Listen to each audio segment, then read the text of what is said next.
tourism is down here in Thailand in 2025, and the forecasted number of arrivals has been adjusted again. Thailand's Tourism and Sports Ministry reports a more than 7% drop in foreign arrivals, leading to another reduction in the 2025 arrival forecast. While the numbers are down here, Vietnam is actually at an all-time high, and China's domestic travel is also at an all-time high. Recently, I made a video speculating the reasons as to why there is a tourist decline here in Thailand, but I've just come back from a holiday through Vietnam and China, so in this video, there'll be no speculation.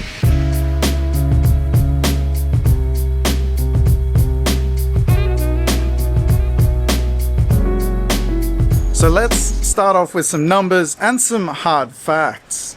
In 2025, the projected number of visitors was 39 to 41 million. However, year to date, sitting at the end of August, we're currently only at 20 million. Now, we have had a bit of a surge lately because the summer holidays is a busier period. However, that's just ended and we're heading into the quietest months of the year. September is the quietest, followed by October. Pre-pandemic, Thailand welcomed 40 million visitors. However, the new forecast is for 33 million, and even those numbers might be hard to reach. So let's talk about the cost of the trip, and this is an important one. So for me as an Australian, when I first came here back in 2010, the exchange rate was 30 Thai baht to the Aussie dollar, and nowadays it dips below 20 at times. So this is a 50% increase in cost of everything right away. Basically, if something cost me 300 baht, it used to cost me $10. Now it costs me $15. Something that sucks for everybody is the cost of using the ATMs here. There is a 220 baht fee for using an international card in an ATM here, making Thailand the third highest in the world for ATM charges and the highest in Asia. Inflation and the cost of the holiday is something we'll discuss in detail soon. But the cost of living back home is also a factor. Australia, as an example, currently has a cost of living crisis, and for many Western countries, a big holiday just isn't on the cards. Or so you would think.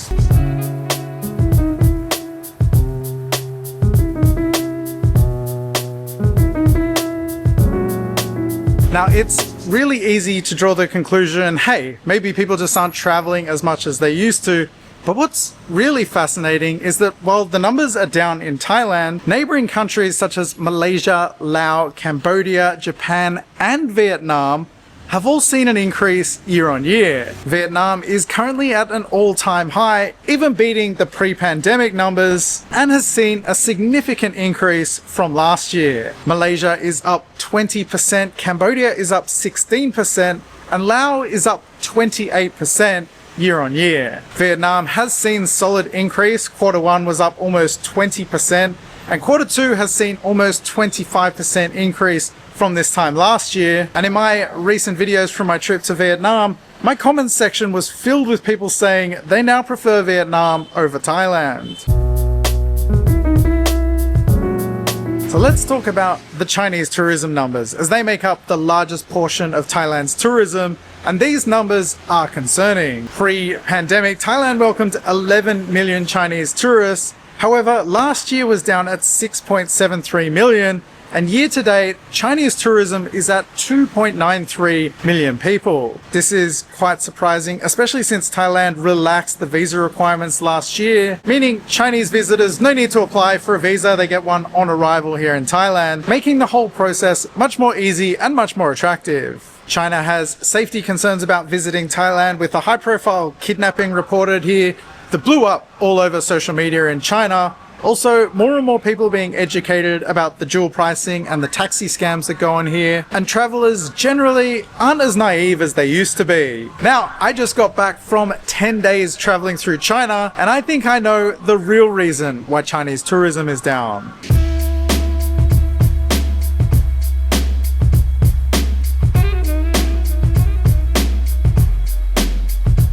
So because I was in Chinatown, I had to come. I've been wanting to come check out this place. I didn't come here because it's a cheap place to eat. I came here because I heard it's really good and I've been dying to try it. I got some roasted duck noodles. This was 390 baht, and I got a Coke Zero that was 80 baht. But like I said, I've been dying to try this place. I've heard great things about it. Oh yeah. That may be on the pricier end, but that is delicious. Thank you so much. Bye-bye.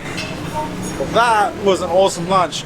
On the pricier end, but as I said, I wasn't going out for a cheap meal. I did, however, think it was delicious. Is 500 baht too much for a bowl of noodles?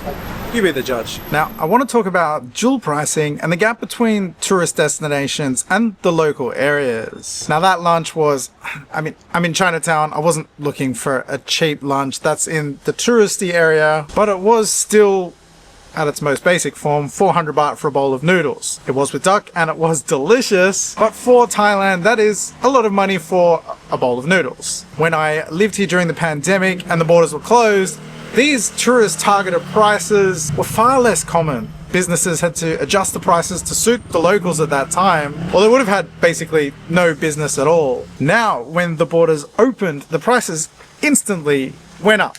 Like, everywhere. One of my favorite restaurants that I used to love to visit put stickers over the menu and literally like doubled the price of everything on the menu overnight, and I eventually stopped going there. Now this gap has continued to increase. Currently I live out of the city and the prices that I pay for food and entertainment where I live is worlds apart from what it's like here in the city.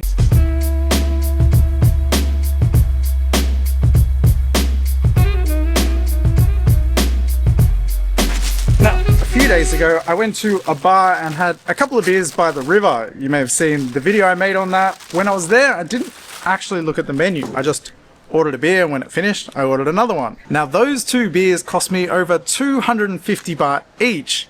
That beer that I got was exactly the same as this that I just bought in 7-Eleven for 41 baht. Now, this was a nice place, a cool location, but this is becoming way too common here in Thailand. This is not the first time I paid this much for a beer. A couple of weeks ago in Pattaya, I paid the same for 2 beers. It is outrageous. Now, I get if you go to somewhere and they serve you a draft beer or a craft beer or something that's not that common, but for something that's literally 41 baht in a 7-Eleven, to be charging 250 baht for that, there's nothing special about what they did. They literally put the bottle on the table and a glass of ice. I don't have anything to open this with. Found a rock. That'll do.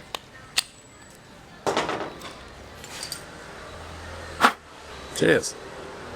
Now, when I was in Vietnam, we paid around 20 to 25,000 Vietnamese dong for a 450ml beer on the walking street in the tourist destination. And the difference between that and the bar I went to the other day is 10 times the cost. Now, I don't want to sound like an alcoholic or anything like that, but when I used to come to Thailand when I was young, it was to party and have fun. I now travel quite differently, but when I was younger, I never had much money. So this absolutely was a factor back then. And for many people, a holiday is a chance to come and let your hair down, take a break from work, cut loose, go crazy. And with the prices here now, that kind of holiday would have been out of reach for me back then. Anyway, might as well drink this since I bought it.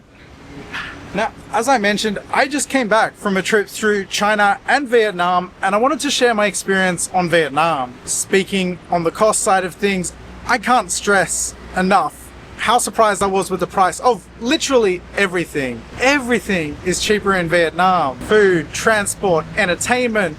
The thing that left the deepest impression on me is that the price in the tourist areas that we were was the same price everywhere. Now, I'm sure if you go to the local back streets, the prices will come down, but not 2 to 5 times like you see what typically happens here in Bangkok. To celebrate my anniversary with my girlfriend, we went to possibly the most exclusive bar in Saigon.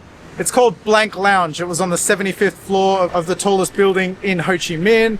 It only has limited seatings. It's super exclusive. I actually needed to pull some strings to even be able to get in there, but I was blown away with the prices once we were in there. We were drinking cocktails for like 200,000 Vietnamese dong, and this is likely the most exclusive, nicest bar in possibly even in the whole country. In that bar, I paid the same for a cocktail as I did for a singer that you can buy in 7-Eleven in that bar down by the river.